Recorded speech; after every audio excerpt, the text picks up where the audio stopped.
is the most exciting time to be a content creator because I am at the world's biggest creativity conference, and from what I have seen over the last couple of days, it has blown my mind away. Well, I am at Adobe Max, and this is where Adobe has basically supercharged all its platforms and services with a bunch of new AI capabilities and features. You might have seen some of these over social media in the last few days, but in today's episode of The Digit Show, I'll take you through all of them. We'll also talk to some Adobe executives to understand the idea behind this. This is The Digit Show. I am Manas Tiwari. Let me start with Firefly. Now, Firefly, for those of you who don't know, is Adobe's own AI model, which was introduced a few years ago. It's like one-stop destination, one-stop platform for all of Adobe's other features. So basically, you can use Firefly to create videos, photos, make marketing campaigns, all of that. The big upgrade this year, though, is Firefly is getting its own AI video editor. So even if you don't know a lot about video editing, or even if you know nothing about video editing, but you have some idea, you can use this AI video editor to put in some text prompts and create videos of your own. You can edit them, add transitions to them, and now you can also generate an original soundtrack for your videos which matches the vibe of your video. So what would earlier take an entire studio can now be done from the comfort of your home. All you need is a phone, a laptop, working internet connection, and Adobe Firefly. Not just this, Adobe is also integrating third-party LLM models within Firefly. So let's say you are using Firefly, but you don't want to use it specifically to create something. Within that dashboard, now you can go and select other LLM models like Google's Nano Banana, Imagen, Theo, and still create images and videos. Now, if that's not insane, I don't know what is. The innovation does not stop with just Firefly. We're also getting Premiere Pro for mobile. So if you're a content creator, you make a lot of videos, Adobe had last month launched a Premiere Pro app for mobile phones, which is already available for iPhones. Now it is adding a bunch of new features to that. So now you will have a dedicated section for creating YouTube shorts within the Premiere Pro app, which will come with set templates, transitions, effects, formats. So making YouTube shorts is now even easier. And within the YouTube Shorts platform also, you will get this option to edit your videos in Premiere Pro. Just tap on that, you'll be taken to the Premiere Pro dashboard where you can make all these videos and you can publish them directly on YouTube from here. Now this, I think, is a game changer for YouTube because it will allow now YouTube to compete with other short video content platforms like Instagram Reels, TikTok, and others. Now, while these features and capabilities largely target independent creators, Adobe is also bringing a lot of updates to its GenAI Studio, which is used by brands and marketers to design campaigns. It's also getting a lot of new AI capabilities. So now, again, you can create campaigns within seconds just using text prompts. To understand some of these changes and developments, I spoke with Varun Parmar of GenAI Studio, and here's what he had to say. So I'm here at the Adobe Max and I have with me Varun from Adobe. Varun, let me just get to it straight up. A couple of years ago, I was here at Max when you announced a bunch of exciting features around generative AI, the whole Firefly model, and I've seen these tools, these features, these experiences evolve over the last couple of years. Now, as we get into this year's Max, can you tell me what's happening? What do you have for us in store? Yeah, no, I think thank you. This is another great year of innovation for us. So there are like three sort of big things that we are announcing and launching. The first one is support for video ads. As we know that video ads work 12 times better than static images. So our customers are really excited about the ability to create a video ad and then publish it across platforms. Talking about publishing, one of the things that we've done is expanded the aperture of ad platforms that we support in the product. So we are announcing now in the product, you can create that video ad and activate it in TikTok. You can put it on LinkedIn, you can put it on Amazon ads, as well as on DSPs. So if you're going through a demand-side platform, you can actually do that as well. And then finally, we're really excited about the fact that you can start to use some of the performance insights, what's working in that video, what is the tone of voice, what's the audio genre, what is actually in each and every frame. You can use that content insight to now start to optimize what the next version of that video looks like. So all of this will be part of GenStudio itself, and you can natively now through the platform post on all these platforms that you mentioned. That's right. That's right. All of these are capabilities of GenStudio for performance marketing. Now, with the way the whole I mean, I'll call it generative AI revolution that has sort of happened. Now, this has made things really interesting because for a tool like GenStudio, it is obviously an important marketing tool, but it's also, there's a lot of creativity involved there, and now there's AI. So it's a mixture of everything. It's a very interesting intersection, right? So how do you look at that? Yeah, so we believe that the world is moving towards agile marketing, and the concept of agile marketing is that performance marketers can self-serve create content that otherwise in the past they had to go to the studio teams, or other teams, right? But with the advent of AI, by having guardrails that creative teams can establish, now marketers can create that content and then react to certain moments. So if there's a cultural moment that's happening in Meta or Google, and they want to make sure that their product is participating in that, using a tool like GenStudio, they can do that. So we believe that more and more marketers will start to embrace this trend, and you'll actually start to see some positive ROI. Are you seeing it change the traditional workflows for all these marketers as well? Absolutely. Typically, if you think of it, the time it takes for a typical campaign to be ready can be anywhere from 3 to 6 weeks. We're down to 3 to 4 days now using a tool like this. And can you share some real-world examples where some agencies have benefited out of these, new experiences and ways of coming up with these campaigns? Yeah, so we have both large brands as well as global agencies using it. Yeah. One example is Lenovo, which we all know. They're the famous laptop and manufacturer, and they actually are using our product both for paid media content as well as content for your first party website. So if you go to a place like Lenovo Gaming, some of the banners that you see on that website were actually created using a product like this. And again, dramatic acceleration in terms of the cycle time it took them to get a piece of campaign out on their website or on a paid channel.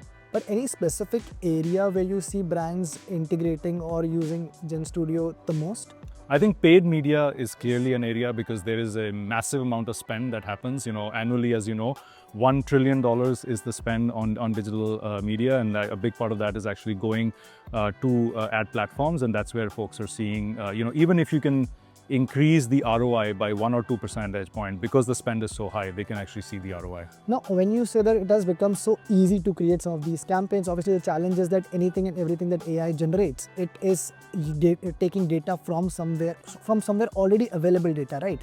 So what about IP protection, brand protection? How do you ensure that in that case? Yeah, so one of the big things that we have built inside of the platform is this notion of the brand guidelines, right? So when you're creating any piece of content in GenStudio, everything has to be based on the brand guidelines that you provided, and that's a big area of differentiation and capabilities that we provide. Now, once the content is created, we have a sort of an AI adversarial network where another model will go in and actually compare every piece of content across all of your brand guidelines and give you a score between 1 and 100 and say, is it meeting your guidelines or not? And then somebody can go it as part of the setup, can say anything that's below a 90 score on 1 to 100, nothing should be published on that. So what's amazing about this platform is that you can create these brand guidelines, so then you can have the peace of mind in terms of making it available for marketers to self-serve. Okay, all right, interesting. And if I talk about future now, obviously this has been a very interesting journey, but where do you see the next shift happening when it comes to GenStudio?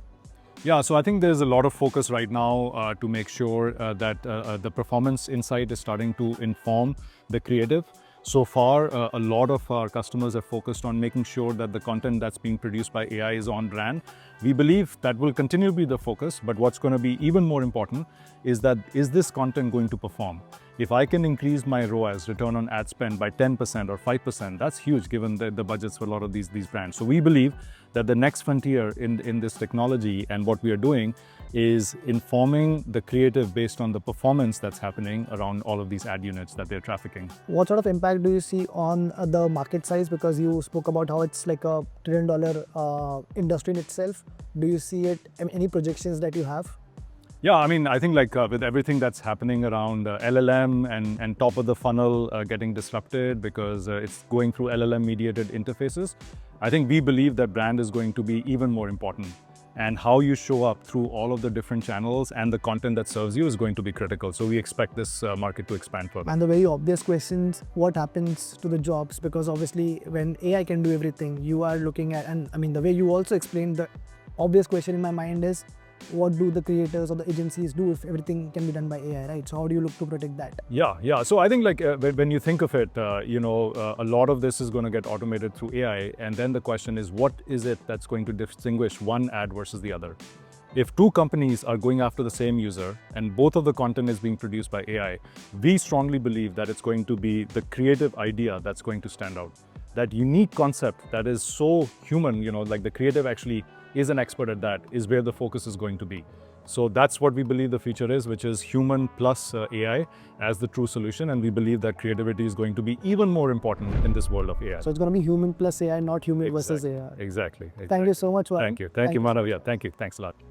Well, this will surely take me some time to recover because from what I have seen, some of these features, innovations, capabilities, they are truly mind-blowing. I think in some time, we won't be able to tell what we see is actually real or AI generated. So I need a break to recover from this. On the other side of the break, I'll see you with the other half of the show from a different part of the world.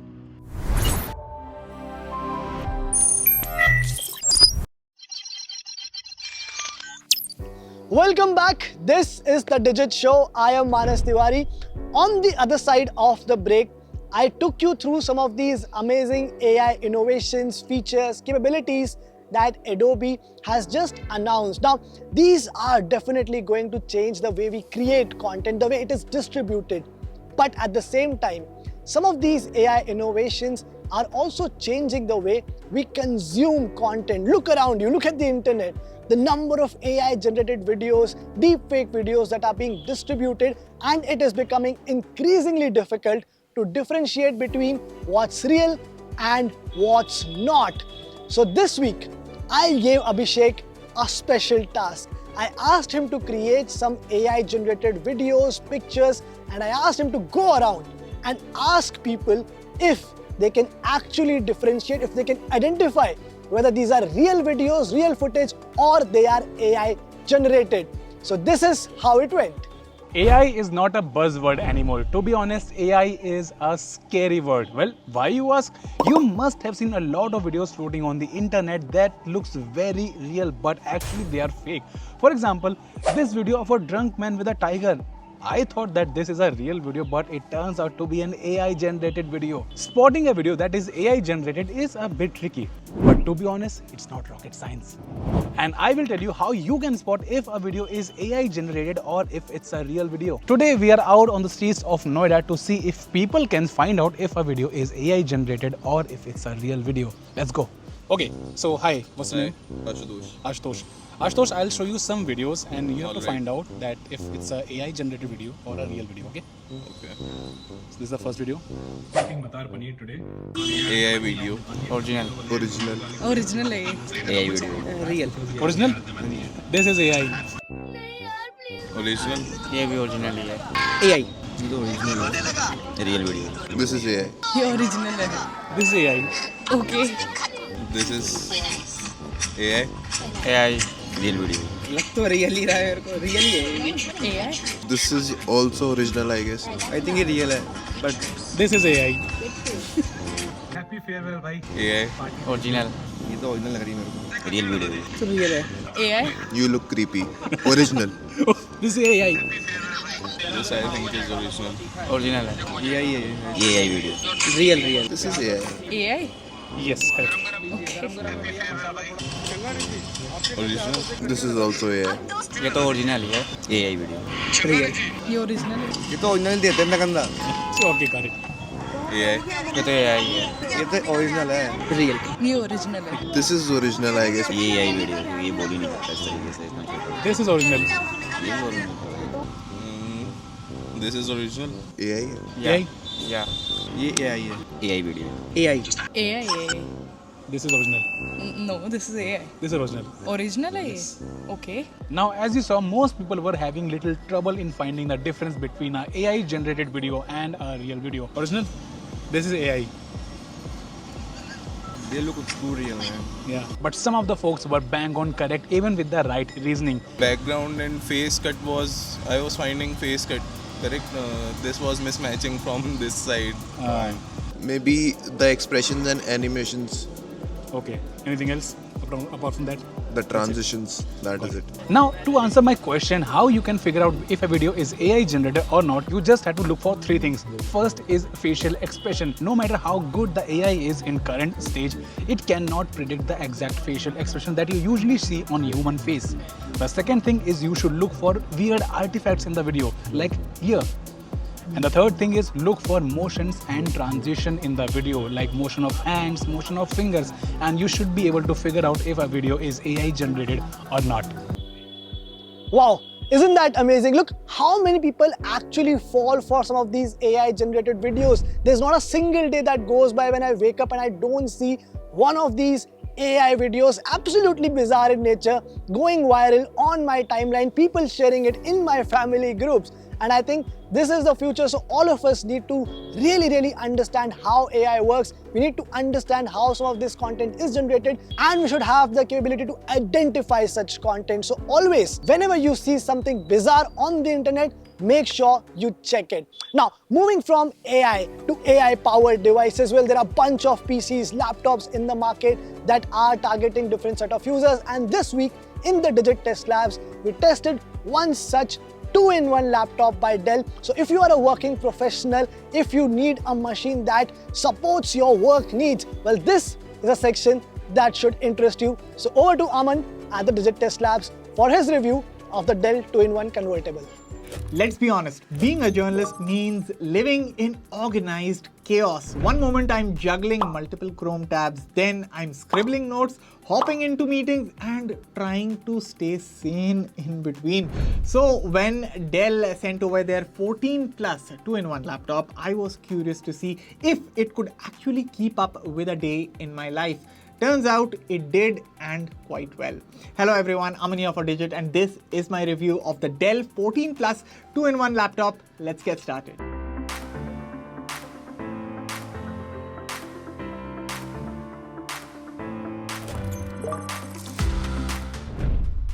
The Dell 14 Plus 2-in-1 looks premium right from the first glance. It's compact, clean and professional. I mean, you could easily mistake it for a MacBook. The dark blue color on my unit reminded me a lot of the M3 MacBook Air's midnight shade. The finish is metallic looking, though the body is plastic, which keeps the weight down. It does attract a few smudges, but they wipe off easily. Speaking of weight, it is just 1.6 kilograms, so yes, it's light enough to carry in one hand without a second thought. Apart from this, the 360 hinge is the main attraction here. You can flip it all the way around and turn this machine into a tablet, which makes it genuinely handy for quick notes or casual browsing. Now, the hinge does feel slightly fragile. You need to apply a bit of pressure to open it, and there's a little flex on the lid, but overall, it is sturdy enough for everyday use. Port selection is fine, but not great. On the right, you get a USB type A port and a headphone jack. On the left, two USB-C ports, one used for charging, and there's also an HDMI port. So if you use multiple peripherals, you'll probably need a hub. Not a deal breaker again, but something to keep in mind. Moving to the keyboard, easily one of the best parts of this laptop. The keys are evenly spaced, have a soft yet tactile feel, and are just lovely to type on. It's backlit too, which helps during late night work. There's also a dedicated Copilot key for Microsoft's AI assistant. The only small annoyance is the placement of the power button next to the delete key, which I did end up pressing the wrong one a few times. The trackpad, meanwhile, is smooth and responsive for the most part, though it occasionally misses multi-finger gestures, which is again not a big deal breaker. The Dell 14 Plus features a 14-inch WVA panel with 2K resolution, a 60Hz refresh rate and 300 nits of brightness. The bezels are slim, making it look modern and giving it a nice immersive feel. I binged a few Netflix episodes and YouTube videos on it, and honestly the experience was great. The colors are vivid without looking overdone, and the brightness is perfectly fine even in a well-lit office. Now, I did notice slight color accuracy issues during testing, but for everyday users, it's barely noticeable. As for the speakers, they are decent but not amazing. Clear enough for video calls, sure, but for movies or music, they sound a little flat. So I would suggest you plug in your headphones or use an external speaker for better sound output. Performance-wise, the Dell 14 2-in-1 Plus machine is a proper workhorse. I ran all my usual tasks, video calls, writing, endless Chrome tabs, and even doodling in tablet mode, and it did not flinch. Apps opened instantly, multitasking was smooth, and there was zero lag. See some benchmark numbers for yourself. So on the 3D Mark Night Raid, it scored 22,569 points, beating rivals like the Asus VivoBook 16, HP OmniBook 3, and Acer Swift 14 Go AI. In PC Mark 10, it managed 7,385 points. On Geekbench 6, it scored 2,821 points, and in SSD speed tests, it achieved 2,226. So these scores are pretty impressive, and it shows in the real world use too. Everything feels fast and responsive even under heavy workloads. Battery life is another win here. On a typical workday starting around 9 AM with constant typing, browsing, meetings, and a few YouTube breaks, I still had around 30% battery left by 5 PM. That's easily a full day's use, and despite long hours, the laptop never ran too hot. Dell has done a great job with thermal management, and even after 30 minutes of stress testing, the top area hit around 38 degrees Celsius while the touchpad stayed cool at around 27 degrees Celsius. So, should you buy the Dell 14 Plus 2-in-1 laptop? Well, if you're looking for a machine that's portable, reliable, and versatile, this one is a great option. It's perfect for anyone who needs something that can adapt to different workflows without breaking a sweat.